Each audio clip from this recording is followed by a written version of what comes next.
All right, the next card you have is your current position coming into the month, and you have the Ace of Cups. So new love on the horizon. Could be new, could be new love with somebody old, but the Ace of Cups talks about a new beginning. And a lot of times it starts from a friendship. So this could be that some of you are not interested in dating and you meet a friend and you've never looked at them that way, and maybe it's been presented that way, or you're still talking to an ex and all of a sudden you realize, wow, all right, we're not able to talk without having some sort of love, or without having some sort of, lovable feelings here, so to speak. So again, the Ace of Cups talks about new love, new beginning, but in general, just a new opportunity, abundance, just feeling passion and enthusiasm. So whatever you're coming into right now, maybe it's the holidays. Maybe you're just like, hell yeah, I'm ready for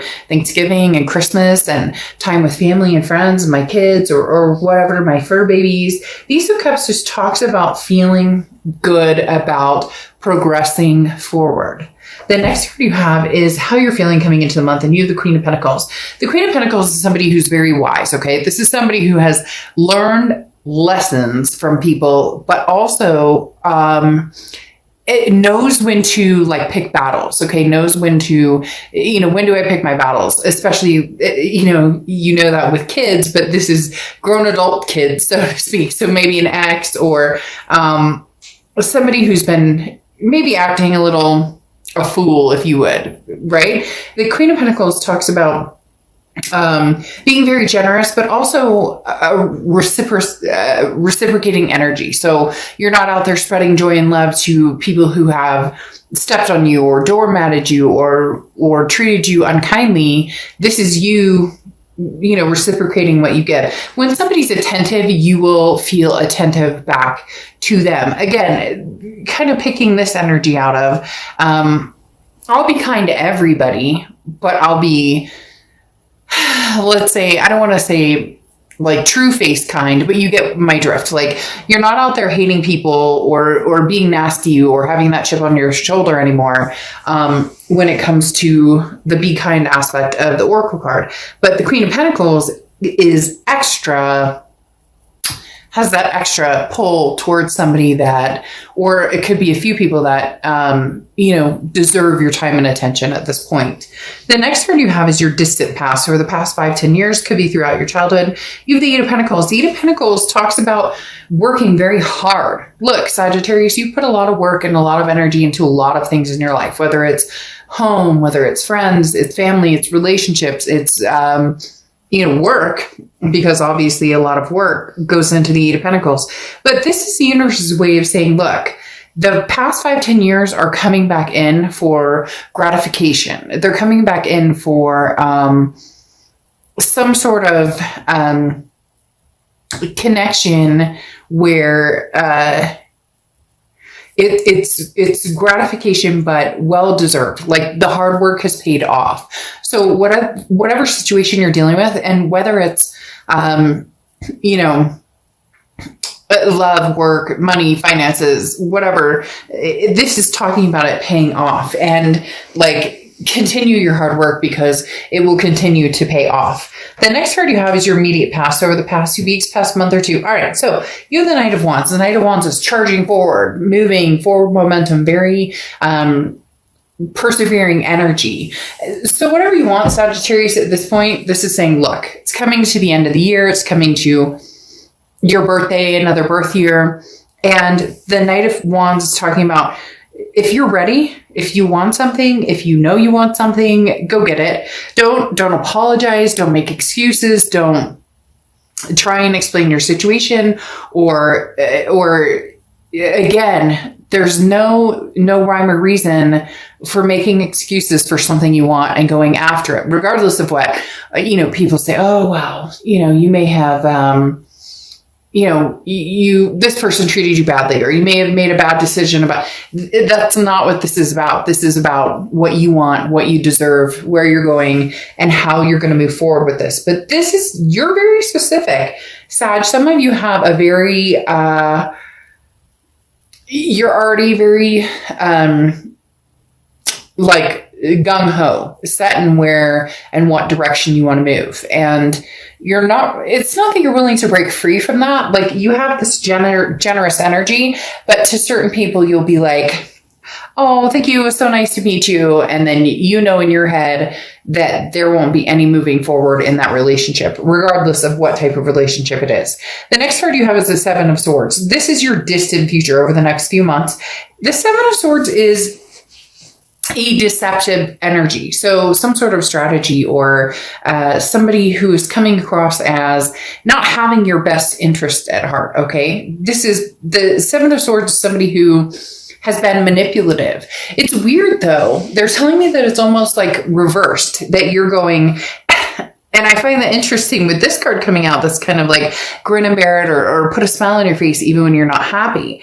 And it almost feels as though this is you, not manipulative or mean or cold-hearted or anything like that, but more of a, oh, you love me now that you see that I'm doing really well in my life. Oh, that's so sweet. Oh, you want to send me flowers? By all means, send me flowers. But that doesn't mean that you have any intention on taking this person back. And I'm not talking about playing games or being malicious or hurting anybody, but more of if you want to, bring that energy towards me as far as, let's get together again. Oh, you want to take me out to dinner? Great. It's almost like a no promises energy. And again, not in a bad way, just I'm more than willing to see what you have to say or what you have to offer if you're coming back in, kind of charging in, because there's a double-edged sword here. You're charging forward in what you want, what you believe in, what you're feeling, what makes sense to you now. But then you're also contemplating somebody who's coming around who has this energy of, Sagittarius, please forgive me. And yet, it's not that you're not forgiving. It's more I'm not making any promises energy, which could come across as you're willing to talk to this person, which gives them hope or gives them some sort of dynamic of Sagittarius still loves me. But you're not really sure where you're going or what direction you're going in. Okay. The next card you have is your immediate future. So throughout the month of November, and you have the King of Swords. This is what I was talking about. Just in fairness, boy, Sag, you guys are hitting it deep this month. I'm not going to lie. And again, not game playing, nothing negative here. Cross watchers can be reversed. So don't crap on Sag. This is their read. Don't go in the comments and start saying bad things about Sagittarius. But the King of Swords talks about, like the fairness, talks about, it's cut and dry. You have the answers before you and what direction you want to go. You may still be a little inquisitive, though, as to what direction you want to go. You may, all of a sudden, this person comes back and you go, well, why exactly are you here? And what would make me trust you? Or what do you think that I should trust you? What reasons do I have to trust you? Okay. But at the same time, you have major ambitions here, Sagittarius. You're very mature, you're intelligent, you've grown very organized. And so there's been some inactivity with this person. And now all of a sudden when they come around or they come near, they're going to be kind of like tiptoeing around you. And you're going to be, well, don't tiptoe around me. I mean, you're welcome to come and let's have a conversation. You're welcome to, have sure, we can, have a social distance dinner or whatever. But you're not swaying one way or the other as far as they're concerned. You may know in your head, or you may be thinking in your head which direction you're going, but you're just being lighthearted and free. However, there's other choices, options. How did I know this was going to come into play? You have the Seven of Cups.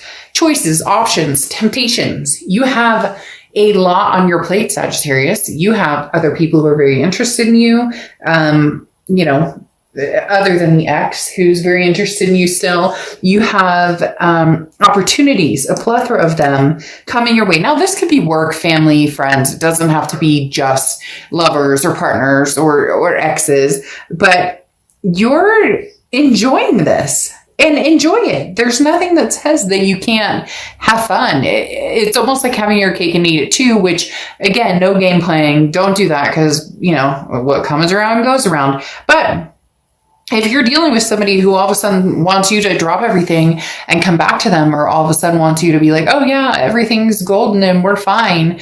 Yes, you may put on a facade of, I'm fine, even though you possibly miss this person quite a bit, and you may feel detrimented a little bit still by this person. But now you're saying, well, yeah, you can come back around and we can hang out, but I'm not giving you the full part and parcel. I'm not giving you my heart. I have other things going on, or other interests going on. So this person is coming in at a time where your confidence is on upward tick big time, because you have other options, not just people, not just, it's confidence in yourself and knowing that you don't need this person. If you decide you want them, then that's one thing, but you don't need them. They don't have that stronghold on you anymore. Yeah, there's a connection, but it's not that, gripping, gut wrenching, like you've had time to get through that.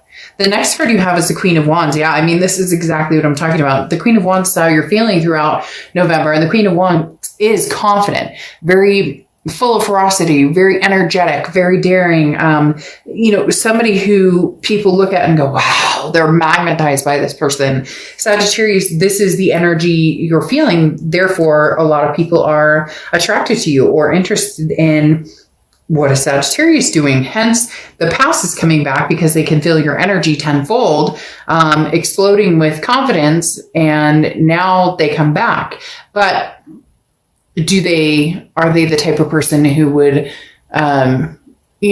destroy that confidence or build you up? That's the biggest question. The next card you have is your hopes and fears for the outcome of the month, and you have the Ace of Swords. The Ace of Swords talks about clarity, logic, power. This is saying, look, you hold the power right now. You really do. You have the power. Do you want to be with this person from the past, or do you want to move forward with other options? Do you want to just kind of have fun, hang out? It's not that you're going to tell the past, oh, I'm not seeing anybody, or no. You're just going to tell the past exactly what they need to know. They're on a need to know basis. So if they're like, are you seeing anybody? You could be like, You may be like, well, I mean, I might be talking to a couple people, or, I'm just doing my thing or whatever. But it's kind of keeping your options open on both ends. And there's nothing wrong with it, because for a lot of you, this person did that. The grass was greener scenario played out and out and out and out. And now you're going, how does that feel? The shoe's on the other foot, right? The next card you have is your outcome, and you have the Moon card. The Moon card is confusion. It's indecision. So just keep that in mind. Really, Sagittarius, you have the control. You have the power to manifest what you want and to gain from this what you want. Now, you have the King of Cups here. And the King of Cups is somebody who who's very emotional, but does not think that way. So the King of Cups is somebody who doesn't rule with just the heart, which, cup energy or water energy in essence, rules with the heart a lot, and emotions. And this is talking about, you've been doing that for a long time, and now you're kind of getting away from that, and you're deciding, hey, no, I'm going to think about this succinctly. And they're saying educated in the fact of like, been there, done that. A lot of this Queen of Pentacles energy of wisdom, like, first time shame on you, second time shame on me for continuing to allow this in my life. And then you have the King of Swords here, which you have here as well, which again is that truth, that justice, that figuring things out. You're only willing to move forward with somebody from the past if you can really feel out what they're looking for, really feel out what type of energy that they're displaying here. Because the King of Swords is about somebody who says, look, lay all your cards on the table, no pun intended, and then we'll go from there. But if I feel like something's off, I'm not going to deal with it. I'm not going to, you have so much going for you. It's almost like this is the last little piece of the puzzle with this past person, and it either snaps, disappears, closes, the piece is found, you put that together, put the puzzle away, or you can open it up a little by little by little and reconnect. This feels like this is like the turning point of, communication is key here. And if you don't have the turning point, or if you don't have the will to move forward with this past person, it's not going to be the gap that it once was. Before, it was like this huge gap, and it was detrimental, and it was hurt and anger and passion and all these things. And yes, you have that connection with this person, but now the gap is so little that if it closes all the way, you won't be devastated anymore, Sag. You won't. And some of you are like, oh, of course I will. I'm still going through. And I get that. But at the same time, trust me, you're learning day by day by day that you're thinking about this person less and less and less. So not that it won't happen, just more that if it doesn't happen sooner than later, it's not going to happen, period. So there you go, cross watchers. Again, please don't get upset in the comments or whatnot, but it does definitely talk about, Sagittarius, you're not sure what you're going to do with these moon cards here. Okay. With having the moon. And then you have the magician card, which is talking about, what you want to do. You have the tools to do whatever you want to do. So start making magic, whether it's old or new. This is literally, things are coming your way. Okay. You have the cranberry dragon, which is prosperity. This is like a juicy garden, as they always say with this card. This is talking about being capable, but also holding your barriers and your boundaries and understanding them. So look, Sag, at the end of the day, what I want to say is have your, whatever, if you want new love, get new love. If you have choices and options, new job, new career, new love, new friends, all of the above. The moon is what's kind of scaring you off a little bit, because this talks about that indecision and where are we going? And I need to figure out what I'm doing. And I can't see everything clearly, but that's okay, because you're the magician with the tools to make things happen the way you want to happen. So enjoy your juicy future. And yeah, juicy, I know that could be construed, but get your head out of the gutter, Sagittarius. It's your fault, not mine. You brought it up. Somebody did it out there because I heard it. I'm just kidding. But literally the prosperity dragon talks about, go for it. Go for whatever you want. New, old, the choice is yours. But choose wisely, Sag. Choose wisely, because, kindness, grin and bear it, smile, kind even when you don't have to be kind, that only lasts for so long.